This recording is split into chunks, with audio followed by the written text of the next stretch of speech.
This is a different part of St. Augustine we haven't seen before. It's San Marco Avenue. Come here, Ginger. And there over there is the Ripley's Believe It or Not Museum. There's a welcome center down there. I think the actual visitor center is over there. Anyway, if the weather keeps up like this is going to be one of the best sailing days we've ever had. Welcome aboard Sailing Wind Gypsy. We're glad to have you here for our second season. This is Ginger. Here's Lisa. And I'm Richard. We hope you enjoy the episode. So one of my biggest challenges is sailboat organization, especially where we store all the food, because you're using some, you're putting more on, and you want to be able to remember where you put the food that you got, and not have to look in every single storage compartment. And then you think, oh, well, this would be a better place to keep this sort of thing, and so you change your organization plan, and then you forget how you changed it, and you're looking in the old place for what you need. And we just spent all morning searching for a bag of navy pea beans. And here is Richard being swallowed up by our dry storage locker. It is really hard to get to the bottom. Richard said if he had stayed upside down in the dry storage for much longer, he would have vomited. And what a good use of our little shop vac. What? Oh, sorry. Notice Richard's headlamp. I want to be able to see. This is the St. Augustine Lighthouse as seen from the Bridgeoflions. So we can get it with the beam flashing across the way here. There it goes. No video of a lighthouse is complete without seeing the beam.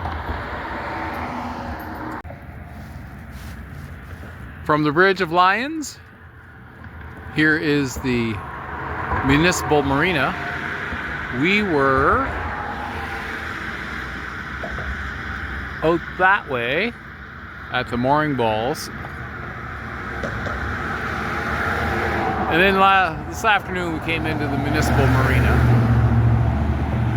So when we came by last year, Flagler University had closed off this building because of the renovations.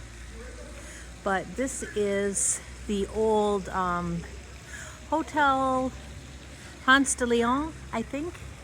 Used to be one of the grand hotels of the Victorian era.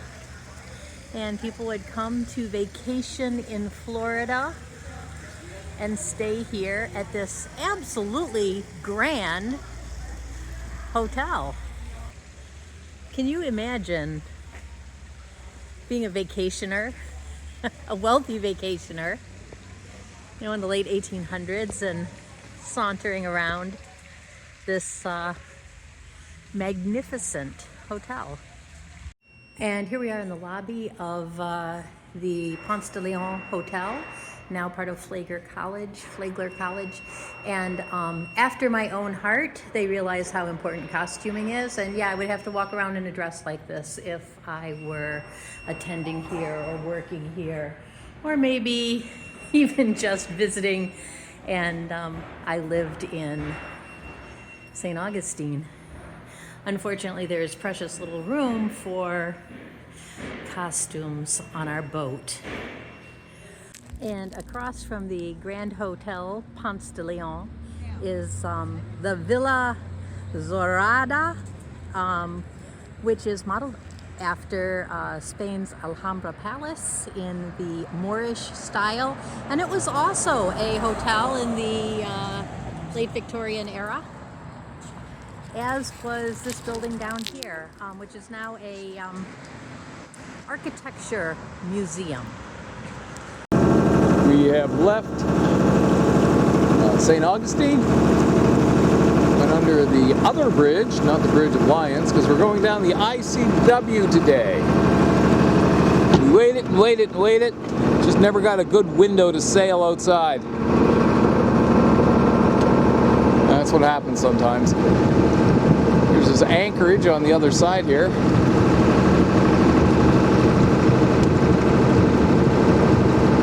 It's nice and peaceful.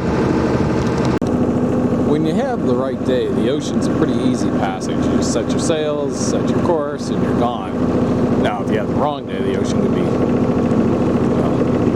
trying. But you don't get these views of the ocean.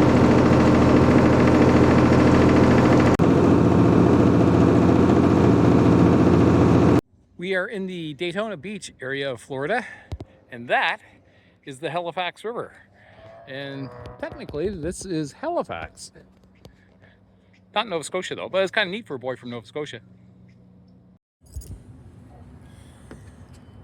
So there's about 4 feet difference between the deck and the deck of the boat here. So this is Ginger's ramp. And we're going to try to record Ginger doing the ramp. I need to hold it right here though. I guess I can't do it. I'm gonna I'll see what I can get. Well, as long as we get the dog. Yes!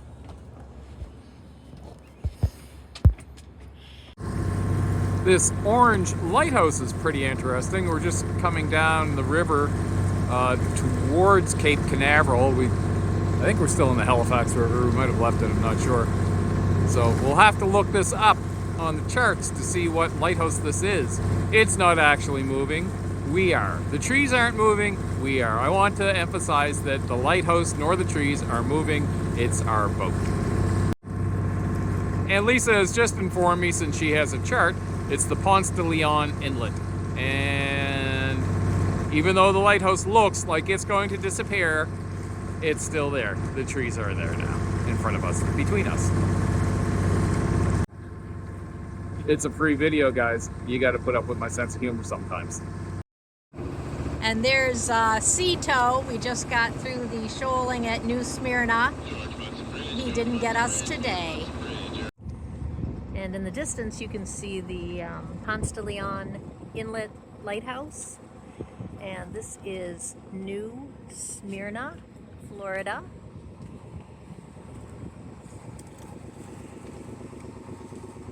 And we are waiting for George Mewson Memorial Bridge, which opens in 20 minutes. So we were laying in bed this morning deciding when we were going to go and what we were going to do today. You can see the shore better. Yeah, but then when you look outside, I can't even see the shore. Can't see the bridge. Don't even know which direction the bridge is in. I can't even get the dinghy, get Ginger to shore on the dinghy. Lisa, think we should move anywhere? No. Think I should cut this out? I'm gonna go read my book. Okay. It's gonna be a nice day at anchor today. All right, at Mooring Ball, actually, here in Titusville. Just Ooh, in warm Florida. Warm Florida, yeah, it's really nice. When they said it was going to be cloudy today, they didn't say it was going to go all the way to the ground. We call that fog. So we are here walking down the main drag in Titusville, Florida.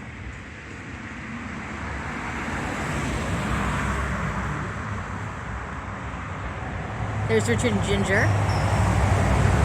And this is the historic Alpine Hotel, built back in 1888. Definitely has a Florida vibe here.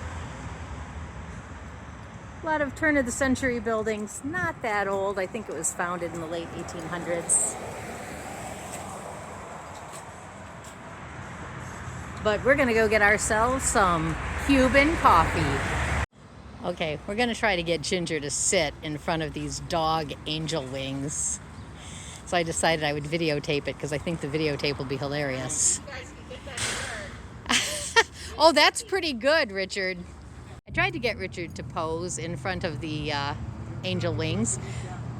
He thought I meant the little ones with the dog treats painted on them, but this one from the Sunrise Bread Company, decorated with cinnamon rolls and loaves of... And of course, no pose of an angel would be complete without Lisa. Okay, my arms are getting tired. Grumpy angel. And here's a beautiful tiled entryway. I don't know if it's vintage, but it certainly is lovely. So we're here at this Cuban cafe in Titusville, and Lisa's gonna do the big unveiling. Wow! Now that's a Cuban sandwich. Yeah! So the lunch rush is over, and these ladies finally get a little bit of a break because I didn't see them stop moving.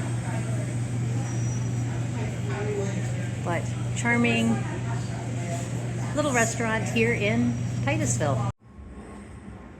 Everybody, of course, thought Ginger was charming and beautiful. I swear that dog gets more compliments than I've ever gotten in my life. But deservedly so. Who wouldn't love that face? Video, they're not hearing those call-outs. Here we go, right over here. Definitely the launch. Wow! 30 seconds to go.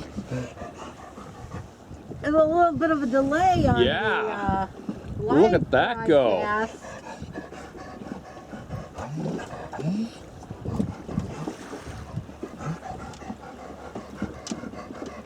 Up in the clouds. In 10, 9, 8, 7, 6, There is a rocket launching people. 2, 1, engine ignition, and liftoff of the Falcon 9 rocket on the Starlink 13-1 mission. The Falcon 9 has cleared the tower.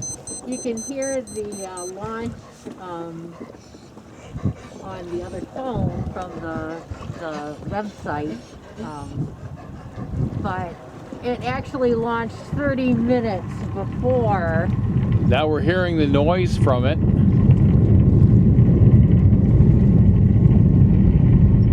Speed of light and the speed of sound, not synced. So we just watched the SpaceX launch here at from Titusville. It occurred at Kennedy Space Station here in cold Florida. It's in the 40s out there again. And we were watching it on the webcam on the phone, and I would be perfectly content, I think, to lay here in bed and be warm and watch it, but Richard thought we needed to go out and see it in real life. Well, heck yeah, we're here. And even though we had 3 filming devices, we managed not to get any pictures of the actual launch. And if anybody's interested, the webcam is 30 seconds slower than the actual launch. So don't think you can wait until the last minute to go out there and watch it. You need to get out there a minute before the launch looks like it's going to happen on the webcam And in order to catch it. That's not why. It's because we didn't press the right buttons on all our Yeah. devices. Well, because we were busy actually watching the launch, not just trying to get it on our video equipment. What are we doing today, Lisa? We are not having fun. Yeah, exiting St Augustine, I misjudged the current and the push pit hit a piling and broke a weld here and buckled the plate here. So we are taking off our push pit to have it resoldered and straightened out. So that involved taking off our life raft, which we put down in the dinghy. Without incident. I don't know how we're going to get it back on though, because it was really heavy. It was not graceful at all, and one of us might have fallen on our butt when we did it, but the dinghy's there, the life raft's in the dinghy, and it didn't go through the floor. Yeah. We call that a win. Yeah. All right, so we have to take all this stuff off of the push pit and then Detach it from the boat without dropping it into the water. Even though we will tie it and tie that to a cleat. The outside screws are wood screws. The inside are bolts. And this particular one, anyway. And in order to get at the bolts behind the screw, we have to climb all the way to the back of the quarter berth. Well, the Lisa part of we. Quarter berth, but the back of the Hidden closet. Yeah, the hidden closet. Yeah, where we keep the extra life jackets that we don't use. But if we have someone on board, we'll dig them out. Well, we had to get our push pit welded. So we came in here in Titusville Marina, which was a really nice spot. Well sheltered. There's a considerable difference in water fetch in here as opposed to out on the ICW, where we spent some time on the mooring ball. There was definitely some days we were in here that if we had been out there, I wouldn't have been able to get Ginger in on the dinghy, which just isn't fair to her either. So, oh well, that's okay. You know, might have been cold, Florida, but at least we were plugged in. Woke up this morning, it was 38 degrees outside and 49 in the boat. We didn't turn the heater on last night, didn't seem to need it. We were all snuggled under the covers, so Ginger up on the bed. Say hi, Ginger. She's not one for talking. Anyway, so just taking her for her morning walk. That's the marina offices and laundry and washrooms down there. Lisa went to lay down on the lazarette, which we often do, while the other one is out in the helm. But it seems Ginger's getting really used to sleeping with us in our bed, and well, if Lisa's laying down there, I'm gonna lay down beside her. Doesn't that make it easier, Lisa?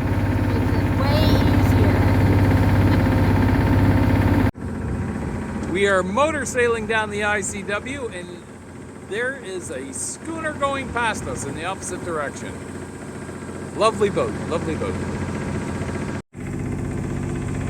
The thing about trying to photograph dolphins is you have a lot of pictures of empty water.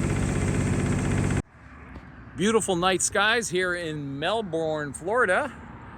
We are anchored behind the bridge, the same place we anchored last year.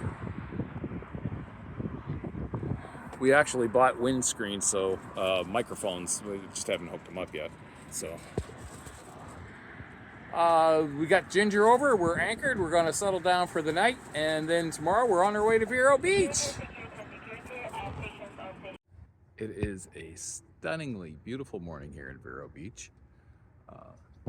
Very calm here at the mooring field.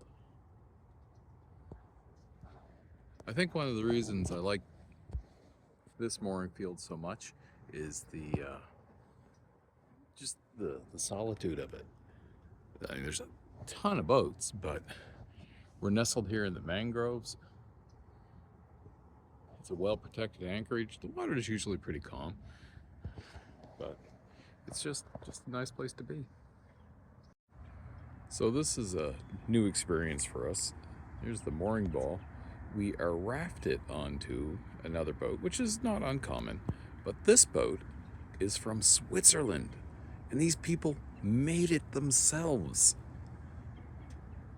New sailors, this was their experience. I mean, they're not new sailors now. They've been sailing for, I think, 5-6 years, but this is just a fabulous steel boat that they built. He was a teacher and she was a secretary. We think that's what they say. We think it was a little more involved than that. Teacher of like mechanical engineering maybe, but secretary to some nuclear physicist. I have no idea. But fascinating couple, Chris and, I'm going to butcher her name, but I'm going to say Emmanuel, but that's not right. Lisa will correct me. But yeah, nice experience. But they're leaving today, so we don't get to hear more stories. Oh well. And this is the manufacturer of the boat, Nordkaper 40. Okay, this is sort of interesting. Here is a Florida woodpecker. Oops. Florida woodpecker pecking on a palm tree. Is a car coming? We need to replace the packing material in our packinggland. You know, that's common. You got to do it every couple of years. But before we do that, we want to replace our pump because our pump wasn't working the best. Our bilge pump, yeah, because if you start taking the packinggland off and the water starts flowing in, you want to make sure that your pump is working. Done, son? So here's Lisa putting the finishing touches on our new bilge pump. Electrical connections. Yay! Heat shrink solder connectors and heat shrink, what's it called? Anyway, Sheathing. Heat shrink over it and then electrical tape. Yeah, we ain't get water in that. And we upgraded the power of the pump by 50%. Here's a U.S. Coast Guard ship doing their buoys. That's always a nice thing to see. We got here yesterday from Vero Beach. We are in Jensenbeach. Our second time here. It's a nice mooring field, not the most sheltered. When the winds are coming up from the south, as they have been the last 2 days, you feel it. There's no protection. If we had been on the other side of the bridge in the causeway, we would have had more protection, but we weren't that fussy on the anchorage over there. It didn't seem to be working for us at the time when we went in. This is the dinghy dock. And here is the bridge. We've been noticing a lot of the mooring fields are around bridges here on the ICW. Well, it's okay. But yeah, Jensenbeach, it's a nice stay. Good facilities. They have washing machines and showers and decent restrooms. So there is a water hookup as well, so you can get water here at Jensenbeach. If you're a cruiser, you want to know where you can get water. That's a good place to go. Free water at Jensenbeach. There's absolutely nothing easy or convenient about working in the bottom of your engine. Go ahead. But we do need to change the packing and the packinggland because we're getting a lot of water in the bilge every time we run the engine. And it's been a year since we did it last. We're doing this in the water.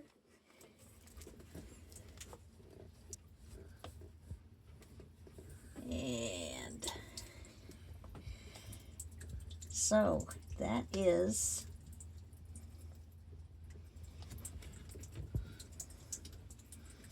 as fast as the water is going to run in our boat with the nut totally off. Which isn't really as scary as it sounds. Not scary at all. But we did put the new pump in just in case. Just in case. And we have untightened it before to see what would happen. Yeah. Okay, now we just gotta do all the work. And this tool with the handle broken off is perfect for grasping that packinggland nut because I can't always turn it by hand myself. And it's not like you have a lot of room for a long handle under there. Yeah. So as we take out the actual packing material, it does come out a little bit faster.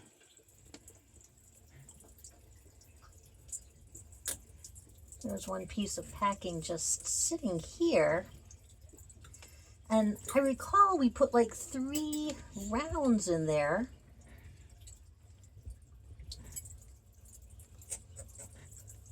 But that is definitely nothing else in there.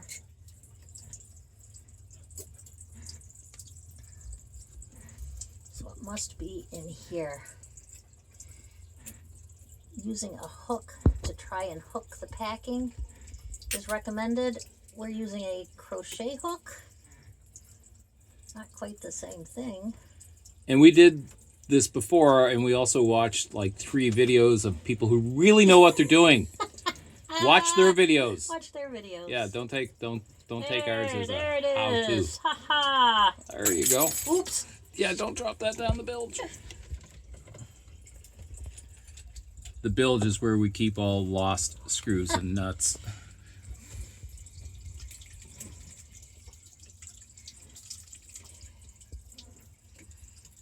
Okay, so there's the second piece. Ta-da! Oh, we should have one more piece in there.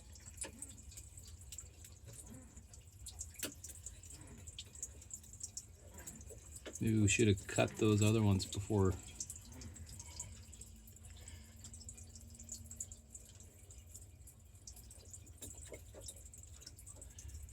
Do you want me to cut them to the length of what we pulled out?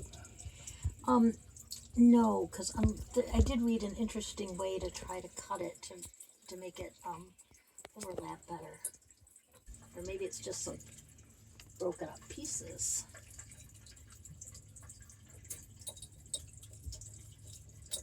Okay, I'm filming you again. Okay, so we knew from before that we had 3 pieces of packing in here. But if you're doing this for the first time and you're not sure, you definitely can feel around in here. Oh no, it feels like there's one more.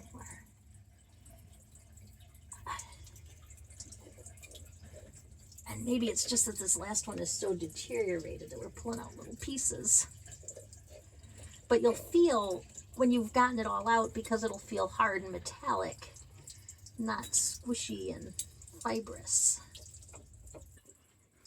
Okay. So, like I said, you'll be able to feel with your little metal crochet hook when you've gotten all the packing out. And I remember we put 3 layers of packing in last time, but when I felt it this time, it felt like there was more in there. And I pulled out a 4th piece.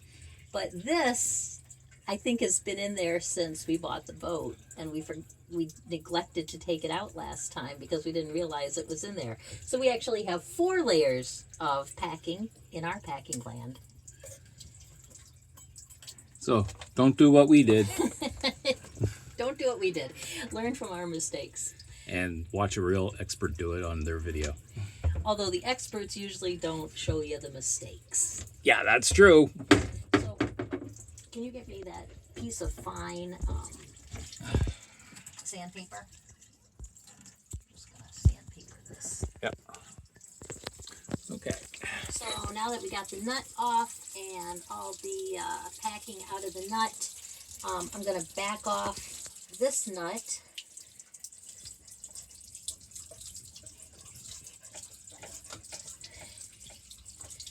And make sure the threads are nice and clean.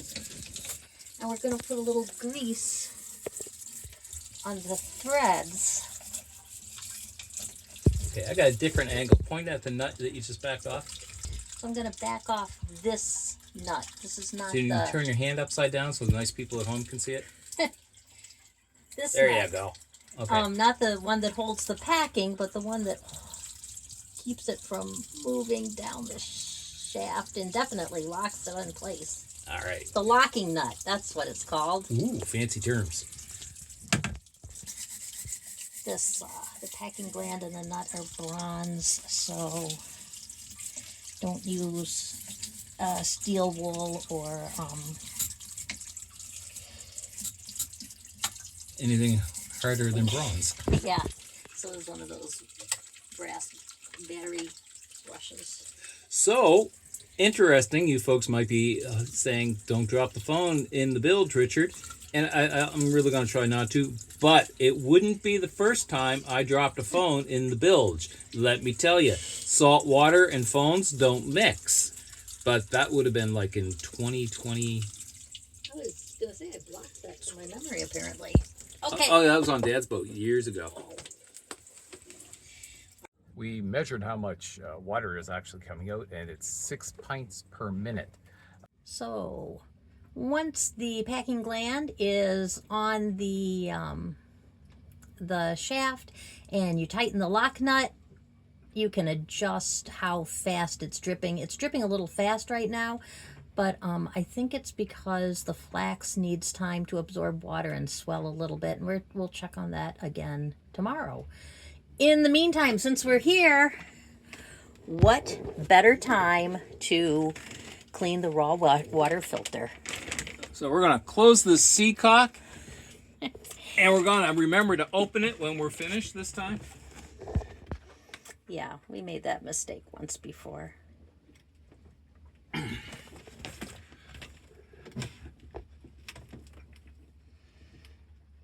And burned up our impeller. Yeah. But we were able to recognize the problem right away because it made a ton of noise. And smell. And it smelled, and we turned off the engine and found the problem, and luckily the fins that had broken off the impeller were in the impeller housing itself, and we were able to recover every bit of it. Thank goodness. And that was about a year ago today when we were sailing down. Ooh, this needs to be cleaned. That's why we do it. Ooh. So this is what our used packing looks like. Like I said, we didn't realize there were 4 pieces in there, and we had left this one in last time we changed it, and that's what deteriorated packing really looks like. This doesn't look that bad, actually, but it was, we were having trouble with controlling the amount of drip, and hopefully the new packing will take care of that problem. So apparently the raw water filter was really, really dirty with a lot of sediment and slime and a little clam, apparently. And we were just talking about how often we should clean it, and we probably need to clean it a lot more than we have been doing. But I think one thing that makes it especially grungy is we recently did a soft grounding outside of Vero Beach, and getting off the shoal, you just stir up a lot of sediment backing up, and you know, the keel is dragging through the sediment and stirring stuff up, and that gets sucked up into your raw water filter. So certainly every time we ground, we're going to clean it out now. We'll never have to clean it out based on that, because we're never going to ground again. Never going to ground again. And the raw water filter just goes back in there. It has a little handle to hold on to, and you screw the top back on.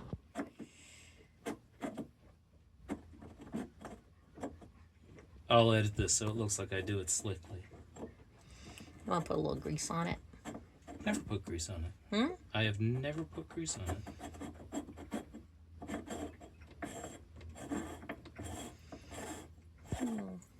Might not be a bad idea. PTFE. That was brass on brass. Oh, yeah. Alright, so that is hand tight. And hey, let's open the water seacock. Bronze on bronze, anyway. Bronze on bronze. Yeah. Here we go. So that's done. Woohoo! And since we're here, and it's been a year since we changed the impeller, do you think we should change the impeller? I never think we should change the impeller. So one of the reasons we wanted to change this was it had been a year, and also we were getting some leaking from it. And when we took the cover off, the gasket was just broke up. And when we've changed it before, those gaskets have come off all in one piece and looked pretty intact. In fact, we've been tempted to reuse them. But this time it was all deteriorated, and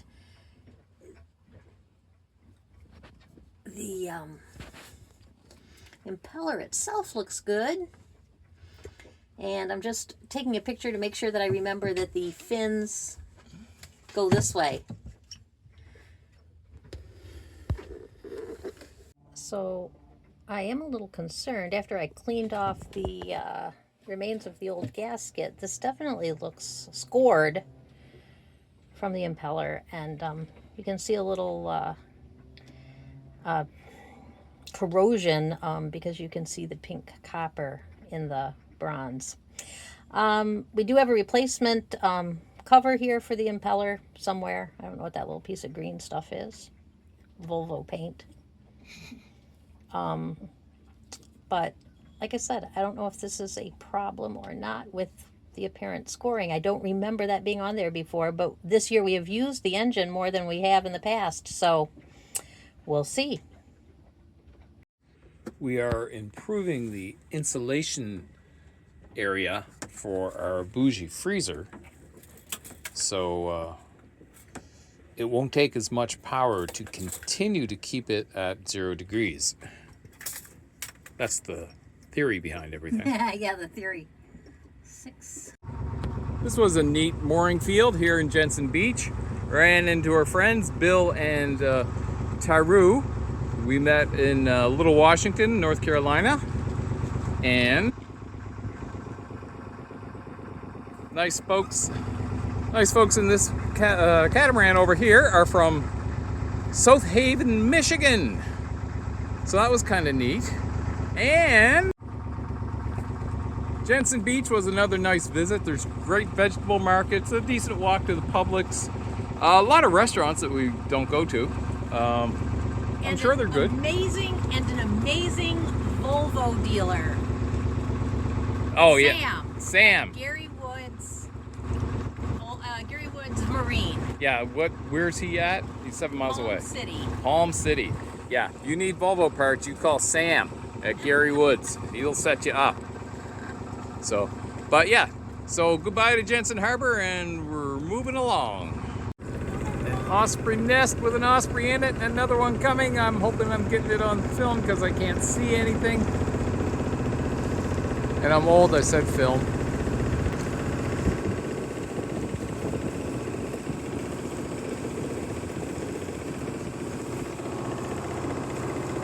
We are anchored here at Hobe Wildlife Refuge off the ICW. It's not that far from where we had been, Jensen Beach. We didn't want to go too far today. And it's a nice, of course you never know what an anchorage is going to be like until you get there. But yeah, it's secluded. We're the only people here.